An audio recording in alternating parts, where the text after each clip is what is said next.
আপনাকে অনেক কথা বলি নাই রে স্বামী, আজকে রাতের বেলায় দেখি আমার আব্বাজান হাজির। আমার আব্বাজান আইসা আমারে তালাশ করে, আমার সাথে ইফতারি করবে জান্নাতের ভিতরে। ও আব্বা, আমার প্রাণের স্বামী, আজকের আমি ফাতেমার আজকের আমার জীবনের শেষ দিন। আমার আব্বাজান বলছে আমি রোজা, আমার সাথে ইফতারি হবে আমার আব্বাজানের জান্নাতে। একটু জোরে কোন বাবা আল্লাহু আকবার। সংসারের মধ্যে অনেক কাজ আছে, এই কাজগুলো একটু কমপ্লিট করা দরকার। ও স্বামী আমার, এই জন্য আমি বেশি করে রুটি বানাইতেছি রে স্বামী, আপনি কয়েকদিন ধরে খাবেন। আলী রাদিয়াল্লাহু তাআলা আনহু এই কথা শোনার পরে খাউ মাউ করে কান্না করতেছে, ফাতেমাও কান্না করতেছেন,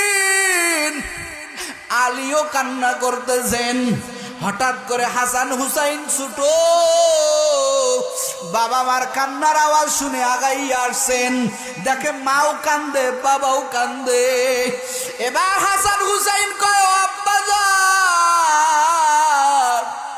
মা কেন কান্না করে বলেন আব্বাজান, মায়ের কান্নার কারণ কি? ফাতেমা তো বলতে চায় না। ফাতেমা কয়, হাসান হুসাইন রে, তোর বাবার সাথে একটু আমার নিরিবিলি কথা বলতে দে। যা যা, তোরা দুইজন তোর নানার রওজার কাছে চলে যা। একটু জোরে বলেন বাবা আল্লাহু আকবার। হাসান হুসাইন চলে গেছে নবীর রওজার কিনারায়। নবীর রওজার উপরে গড়াগড়ি পারে, খেলাধুলা করে, কিন্তু এখানে নিষেধ নাই। কারণ নবী আমার জীবিত অবস্থায় হাসান হুসাইন আমার নবীকে এতটা মোহাব্বত করত, এতটা ভালোবাসতো। হাসান হুসাইন নবী আমার নামাজে দাঁড়াইয়া যাইতো, হাসান হুসাইন আমার নবীর গুড়া বানাইতো, আমার নবীর উপরে বসতো, আমার নবীর উপরে সওয়ার হইতো। আমার নবী ফরজ ইবাদতের মধ্যেও হাসান হুসাইনকে ধমক দেয় নাই, আমার আল্লাহ কোনো আয়াত নাজিল করে নাই।